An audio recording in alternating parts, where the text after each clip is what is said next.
Ba-da-da-da-da, I'm loving it. Hello, and welcome to the next episode of Matt and Todd Go to the Movies, the podcast where Matt and Todd watch a top 100 movie from a Netflix list on Netflix, and then we talk about it, and think about it, and philosophize about it, and really get to the heart of the matter on it.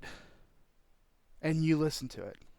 I am Todd Domer, but before Matt does his introduction, I would like to share an unpopular opinion.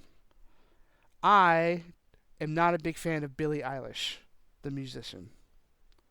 I find most of her stuff sounds exactly the same, and I'm not with it. I don't think. Fair There, I'm enough. done. Fair enough, Todd. Well, I'm Matt Malloy, and I like Billie Eilish, particularly her two-tone hair. That really makes me happy when I see it, because I think about how hard she must work to maintain the green at the top, black at the bottom hair. Well, my opinion has nothing to do with her physical appearance. I just think all of her songs sound pretty similar. There, I said it. Well, I don't think you're wrong about that, but some people All like right, that.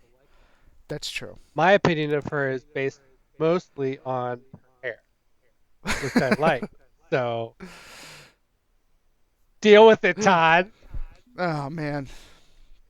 Well, anyway, welcome to this episode of Matt and Todd Go to the Movies. We're going to review a movie for you. And before we do, I have an aside too, Todd. Uh oh. I've already said this to you off the air, so to speak, but Mm. I have a recommendation for our viewers, which is not a movie. It's a TV show that's Ah, on yes. Netflix right now. It's pretty popular, but it's called The Queen's Gambit, and I recommend you watch it. It's very enjoyable. There's only 7 episodes, so you can power through it in a weekend or spread it out over a weeknight. Uh, delicious N- TV watching. So Are they hour? You said hour-long episodes, right? they're yeah they're around an hour. Some are a little Gotcha. bit longer, some are a little less. But yeah, I also finished the show, but I don't feel like I can plug it because it was not on Netflix. oh So I'll okay, I'll hold that to myself. that's fine. Although I think it would be fine if you wanted to watch the show if it was good. I'll take the next couple of days to think about it. Maybe when we record again, I'll be ready. Okay, sounds good. Well, anyway, so on to the movie review portion of this podcast. Um, we are reviewing 2016's The Founder, which has all kinds of famous people in it. The ones that I know are Michael Keaton, who's sort of the main dude, and then Nick Offerman is in it. He's been in some TV shows at least. Um, and even John Carroll Lynch looked really familiar to me. He he's been in a bunch of stuff. And then Laura Dern is Laura in Dern. this. Yes. Anyway, that's about it for me with people that I recognize anyway. Well, there are some other people in it.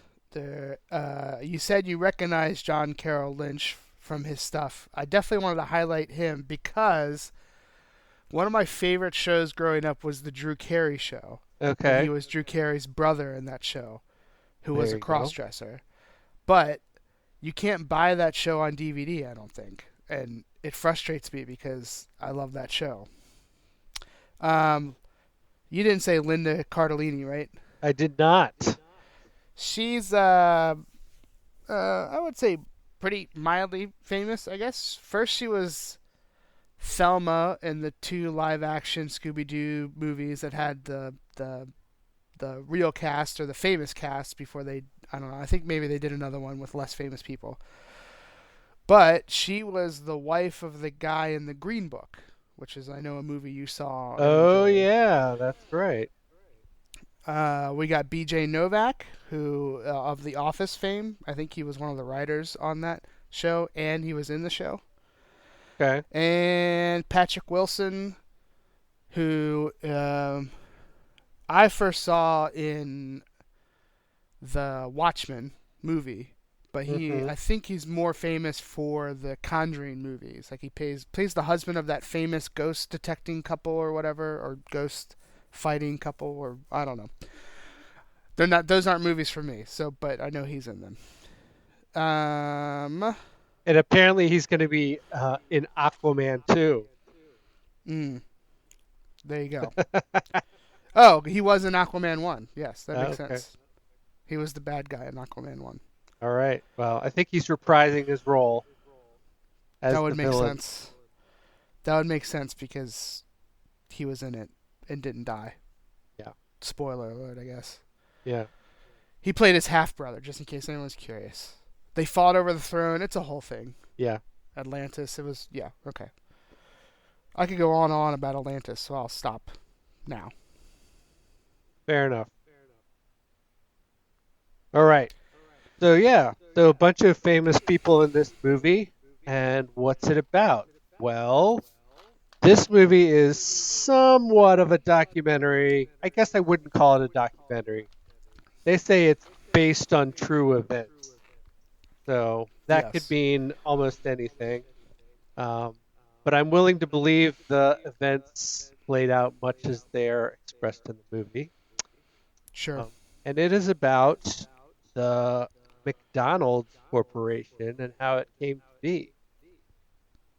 So you've got Ray Kroc, played by Michael Keaton, who is known as the founder of McDonald's, although there are two brothers named Dick and Mac McDonald who founded uh, the first McDonald's store. Uh, Yes. and so, yeah, it just kind of takes you through the events. Um, Ray Kroc is working as like some kind of traveling salesman for milkshake machines, and he ends up connecting with the McDonald brothers, who have this super fast way of making food, and uh, he gets really uh, enamored of the concept, and then ends up talking them into like becoming doing franchise. So he finds people who want to invest in McDonald's, and they open their own McDonald's shops, and all the directions come from the McDonald brothers as far as how to run it and all that kind of stuff. Uh, and yeah, it just kind of chronicles Ray Kroc's rise to power and sort of domination over McDonald's company. And uh, obviously, we know a lot about McDonald's. It's worldwide business, very profitable. So, so Yes. that's it. The founder. What did you think of this movie, Todd? Well, before I share my thoughts on the movie, I will share something that I heard on the radio. This is probably like 10 years ago. Okay. That I may have shared. I may have talked to you about this when I heard it 10 years ago because it just blew my mind. But they were going over like how much money each fast food restaurant made or whatever. They were talking about like the top 5 or whatever. So the big deal with this list was that for the first time ever, Wendy's beat McDonald's, or no, Wendy's beat Burger King, or Burger King beat McDonald's or Wendy's, whichever one of those was true at the time. But they were talking like one of them made 3 billion and the other one made 4 billion, and then at the top obviously is McDonald's. And while everyone else on the list had like a 3, 4, maybe a little less that $1 billion profit or whatever, McDonald's was like 34 billion, so far above the next competitor Wow. that it just blew my mind. I don't know if those figures are true anymore, but what a crazy thing to think about. Yeah. Sure. So, outside of that, this movie I think is a really interesting and pretty well acted movie. Um, it's hard to review it because you watch the movie, or at least I did. My experience with watching it, and like there's all these good things about how the movie was made and all the acting and stuff like that. But I just don't think most people will leave this movie feeling good. Like I didn't, certainly. Like I'm gonna attempt to not tell anyone why, so they can see it themselves. But um, it just you talk about Ray Kroc, the guy Michael Keaton plays, and like first the movie introduces you to him. He's kind of down on his luck, and he's not successful really. I mean, he's like kind of successful, but he sells mixers, like milkshake mixers and stuff like that. And then he meets up with the brothers, the McDonald's brothers, sees their system. He loves it. He wants to be a part of it. He convinces them of the franchise. And then it's the beyond that, it's all about how he slowly takes over everything. Like, and there's some shadiness and there's some back dealing, and it just made me not feel great for the brothers, if all of what I'm seeing is true. Yeah. Outside of that, this is a really good movie, I think. Like there's, like I said, great acting. The story is very compelling. You're very interested in the story. Like there's no part where I was like, "Where's this going? Let's hurry up" or whatever. I just was kind of, and I didn't know anything about any of this before I saw the movie, so I was really like are funny and really enjoyable to me, and like all the supporting cast is real good. I don't really feel like they gave Laura Dern much to work with. She plays Michael Keaton's wife. She just is kind of there in some scenes. They give her a little bit, but she didn't really have time to shine, I didn't think. But, I can't really think of too many negatives about this movie. Like, obviously with these kind of movies that are based on true events, quotations, I'm always skeptical, because then it's like the movie comes out and everyone really loves it, and then like a couple years down the line there'll be an article about how the movie was really not about true events, or like it really flubbed a whole bunch of stuff, and you're like, it takes a little bit of the sparkle away from it, I think. So if you haven't seen this movie, I say see it. Like, if you got Netflix, there's really no reason not to. Like, I thought it was good. I thought it was very interesting. I thought there's good stuff as far as, costumes, designs. Obviously, this takes place in the 50s. And, yeah, I mean, I really had a good time with it, besides feeling like crap afterwards. Matt, how did you feel? I felt like crap as well, Todd. Yeah. Well, this, yeah, you characterized it well. This guy was down on his luck, and he becomes enamored. I felt like crap as well, Todd. No, this, yes, you characterized it well. This guy was down on his luck, and then he becomes enamored. And the movie portrays him, Ray Kroc, like a guy who's easily sort of gets involved with like these get rich quick schemes, and like he's done this in the past. Yeah. He has trouble getting like funding from a number of banks, because they remember his last attempts to get funding from them, and like the stupid idea that it was based on that. Yeah. But once he starts to gain kind of power and money, he really does turn into kind of a jerk of a guy, and everything goes to his head and becomes really cutthroat, and then it's kind of this comparison that they set up between the McDonald brothers, who are really folksy, and they're into running the restaurant, but they're kind of like I don't know, almost hayseed in a way, the way they approach things. Right. Very, very like, well, we're going to take care of our workers, and it's like a family here, and we don't want to open all these franchises because it won't be as good as if we have just one. Sure. That kind of stuff.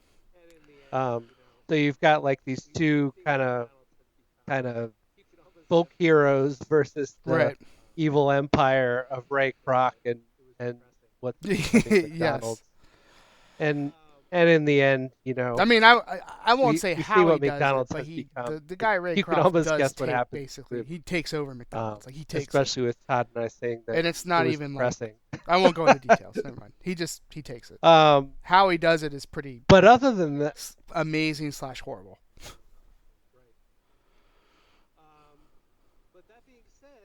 yeah, yeah, Right. right. But that being said, it is a really interesting story, and I have no complaints over the time that I spent watching it. Um, it is engaging in a way that a documentary really should be. This isn't a documentary, but it's like a documentary in trying to tell the story of what happened. Um, and yeah, it's enjoyable. Like you go through the whole thing thinking about wow, I didn't know that about McDonald's, or that's really an interesting little twist, or whatever. Um, and I think by Yeah. and large the main like innovations of McDonald's are actually true. Like these two brothers came up with this method of producing food really quickly called the speedy system, um, that became like the centerpiece of Definitely. all the McDonald's franchises. Um, so yeah, pretty cool Well, stuff. to me, there's And only like Todd, one I would say, way to rate this movie. watch it if you How many haven't from seen 0 to 5 golden arches would you it. give? I recommend. Would you give this movie? So yeah, there it is.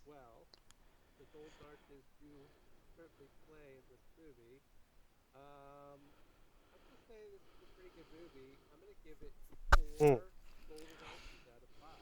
Nice. yes.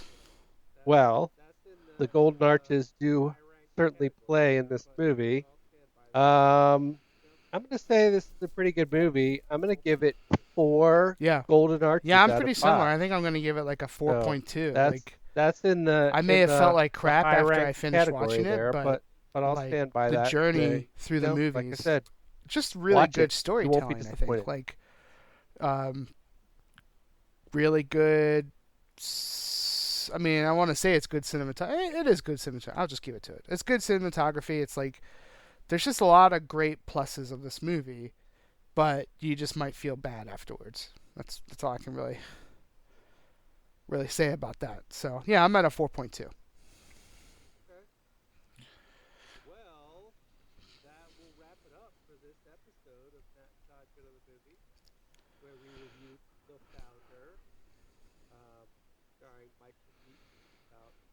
Okay. Yeah. Well, that will wrap it up for this episode of Matt and Todd Yep. Go to the Movies, where we reviewed The Founder, um, starring Michael Keaton, about McDonald's.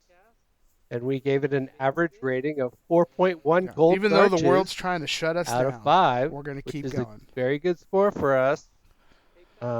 So, yeah, go Yeah. see it. Keep listening to our podcast. Oh wait, We're how going to does keep making I it. can't remember how the ending music And goes because now all I got is da da da da da. Okay, here we go. that's right. Da da da Take da that, world. Take that. da da da.